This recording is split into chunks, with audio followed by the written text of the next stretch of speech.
जय Hind future officers, कैसे हो आप सभी लोग। स्वागत आपका आज की इस वीडियो में। फाइनली गवर्नमेंट ऑफ इंडिया ने जो है 8th पे कमीशन का अनाउंसमेंट जो है कर दिया है दोस्तों। पे कमीशन बेसिकली क्या होता है, सिंपल वर्ड में अगर आपको बताऊं, आज के दिन आपकी जो भी सैलरी है आने वाले 1 साल के बाद जो है आपकी सैलरी बढ़ने वाली है। बहुत ही खुशखबरी है सभी सरकारी कर्मचारियों के लिए। आप में से बहुत सारे एस्पिरेंट ऐसे हैं जो एस्पिरेशनल है सीएपीएफ में असिस्टेंट कमांडेंट बनने के लिए। तो आज की इस वीडियो में मैं आपको बताऊंगा 8th पे कमीशन लागू होने के बाद एक असिस्टेंट कमांडेंट की सैलरी कितनी हो जाएगी। ठीक है, चलिए शुरुआत करते हैं आज की इस वीडियो में। एक चीज मैं पहले बता देना चाहता हूं दोस्तों, अभी एक नंबर जो होता है जिससे मल्टीप्लाई करते हैं वो सरकार ने अभी फाइनली अनाउंस नहीं किया है। एक नॉर्मल रूमर्स है बेसिकली मार्केट में, बट स्टिल एक मिनिमम मैं आपको बता दूंगा कि यार इतनी सैलरी तो एटलीस्ट बढ़ी जाएगी उसमें। ठीक है, थोड़ा सा कॉम्प्लेक्स होता है, बहुत ईजी वे में आपको समझाऊंगा, उम्मीद करता हूं समझ में भी आ जाएगा। ठीक है, अब ये वीडियो जरूरी क्यों है, देखिए जब भी आप प्रिपरेशन करते हो तो एक माइंड में ये चीज रहती है ना कि यार अगर मैं असिस्टेंट कमांडेंट बन गया तो मेरी 80,000, 90,000, 1 लाख सैलरी हो जाएगी। 8th पे कमीशन के बाद अगर आप बनोगे या फिर जैसे ही 8th पे कमीशन लागू होता है तो कितनी सैलरी आपकी बढ़ जाएगी, तो वो जानने में ना एक अलग से उत्सुकता रहती है आदमी के मन में। वही आज हम खत्म करेंगे। चलिए आगे बढ़ते हैं।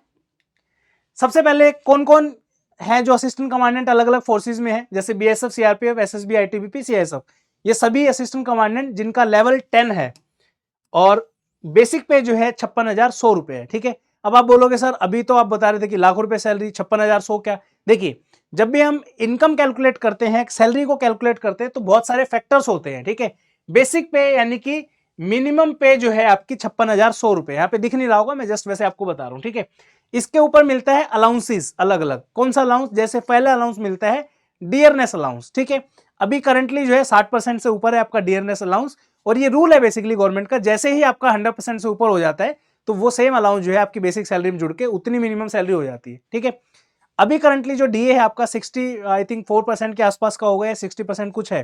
ठीक है, तो एक सैलरी आपकी बेसिक पे होगी, उसके अलाउंस के तौर पे अगर बात करें तो डीए आपका हो गया, इसके अलावा एचआरए एक होता है, इसके अलावा टीपीटी एक अलाउंस होता है, मैस अलाउंस एक होता है, वेरी करते हैं सब अलाउंसेस। ठीक है, उसके अलावा एचआरए में जो आपके अलाउंस मिलता है आपको एचआरए में, तो वो भी सिटी के ऊपर डिपेंड करता है कि आपकी पोस्टिंग कहां पे है। ठीक है, इसके अलावा एक हार्ड एरिया अलाउंस होता है दोस्तों, वो कुछ कुछ जगह है इंडिया में, जैसे आपका जम्मू कश्मीर है, उसके बाद आपका छत्तीसगढ़ का नक्सलवादी इलाका है, नॉर्थ ईस्ट है, सिक्किम है, अरुणाचल प्रदेश है, तो ये वो एरियाज हैं जहां पे आपको एक्स्ट्रा सैलरी मिलती है, एक्स्ट्रा अलाउंसेस मिलते हैं। हार्डशिप अलाउंस बोल लो, रिस्क अलाउंस बोल लो, इस तरीके से होता है। ठीक है, तो अलग अलग जो है सैलरीज कैलकुलेट होती है उस हिसाब से, लेकिन एक मिनिमम सैलरी है कि एक असिस्टेंट कमांडेंट रैंक के अधिकारी को इतनी सैलरी तो मिनिमम मिलेगी ही मिलेगी। ठीक है, अब यहाँ पे जो है मैं सैलरी आपको अगर दिखाऊं तो ये जो है सैलरी एक असिस्टेंट कमांडेंट ट्रेनी की है। तो यहाँ पे ट्रेनी की जो सैलरी है मिनिमम वो है 94,326 रुपए।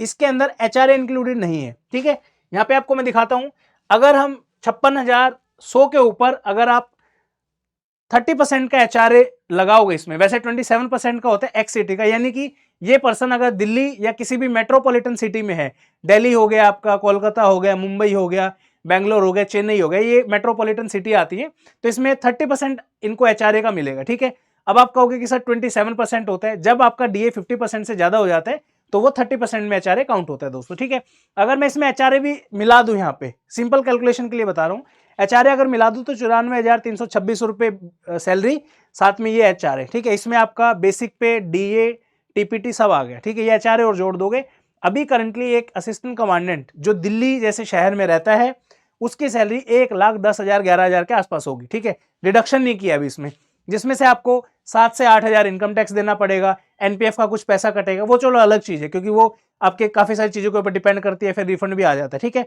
ओवरऑल समझने की बात यह है, आज के दिन एक असिस्टेंट कमांडेंट की सैलरी दिल्ली के अंदर अगर वो रहता है, अगर एचआरए क्लेम करता है तो 1,10,000 के आसपास आपको सैलरी देखने को मिलेगी एवरेज। इसके अलावा भी बहुत सारे अलाउंसेस होते हैं, वो भी डिपेंड करते हैं, बट इतना मान लो आप मिनिमम मिलता ही मिलता है एक असिस्टेंट कमांडेंट को। ठीक है, अब ये है, ये सीआईएसएफ के एक असिस्टेंट कमांडेंट की है। ठीक है, जो पिछले वाली थी वो बीएसएफ के ट्रेनिंग ऑफिसर की थी, यानी ट्रेनिंग कर रहा था बंदा। ये जो ऑफिसर है आपका, ये ऑफिसर ऑलरेडी हो चुका है उसमें, मतलब ज्वाइन कर लिया है, 1 साल के बाद की सैलरी इनकी। यहाँ पे आप देखोगे बेसिक पे जो है 56,100 से बढ़ के आपके 57,800 होगी, इसी के ऊपर फिर सब कुछ लगता है। ठीक है, यहाँ पे आप देखोगे बेसिक पे 57,800 होगी, डीए जो है आपका 26,588 है, ये थोड़ी सी ओल्ड सैलरी है, आई थिंक 4-5 महीने पहले की है, और भी बढ़ गई होगी अब तो। ठीक है। उसके बाद टीपीटी 7200 है, डीए ऑन टीपीटी 3300 है। तो टोटल सैलरी यहाँ पे 94,900 निकल के आ रही है। यहाँ पे एचआरए नहीं लगा है, ठीक है, लेकिन डिडक्शन आप देखोगे टैक्स लग गया है यहाँ पे, उसके बाद आपका अलग अलग छोटे मोटे जो है टैक्सेस वगैरह लगते रहते हैं।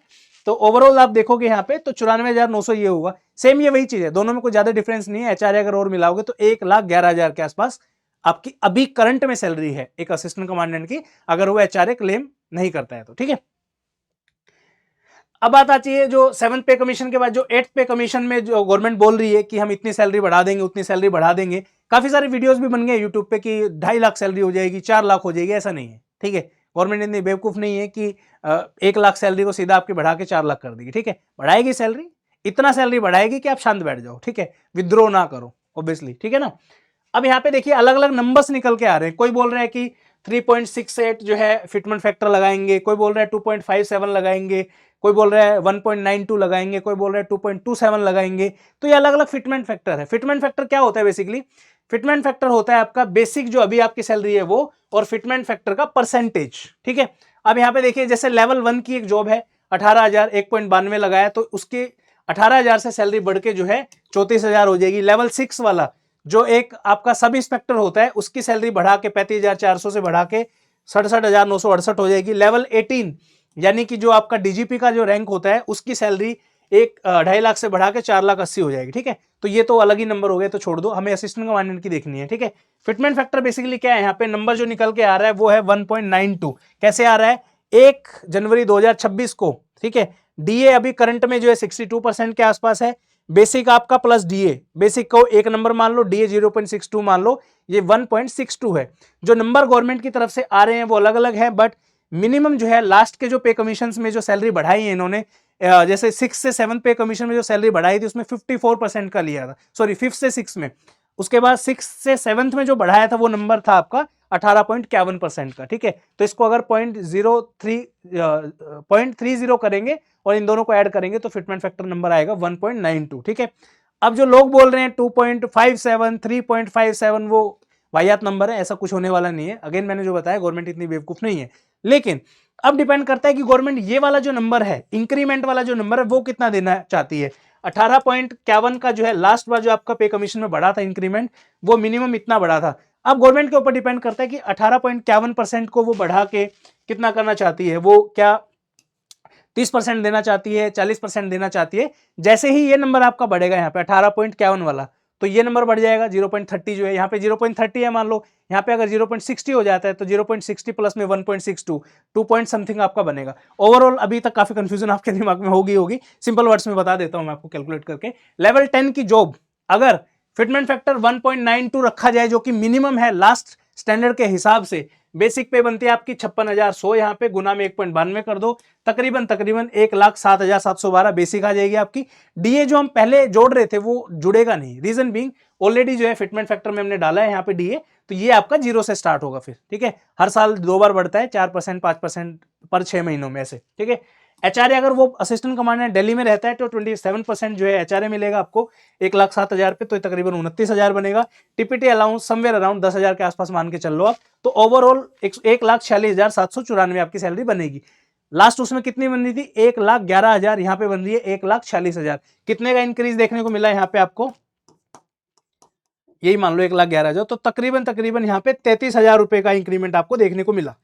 अब मुझे ऐसा लगता है कि देखो बढ़ाने को तो चाहे 5 लाख बढ़ा दो, उसमें कोई दिक्कत नहीं है, ठीक है, लेकिन 33,000 आप सोचो 31 जनवरी 2025 के दिन आपकी सैलरी 1,11,000 रुपए है, 1 जनवरी के दिन आपकी सैलरी जो है 1,46,000 रुपए। तो एक दिन में ऐसा नहीं कि इतनी एकदम से महंगाई बढ़ जाएगी, इजंट इट? बट स्टिल जो भी गवर्नमेंट दे रही है अच्छा है, जितना भी दे रही है भाई उनको मैनेज भी करना है। ऐसा थोड़ा ना कि एक आदमी की सैलरी बढ़ानी है, पूरे देश की सैलरी बढ़नी है, ठीक है। कितने पेंशनर्स हैं हमारे, सबकी सैलरी बढ़ेगी, राइट।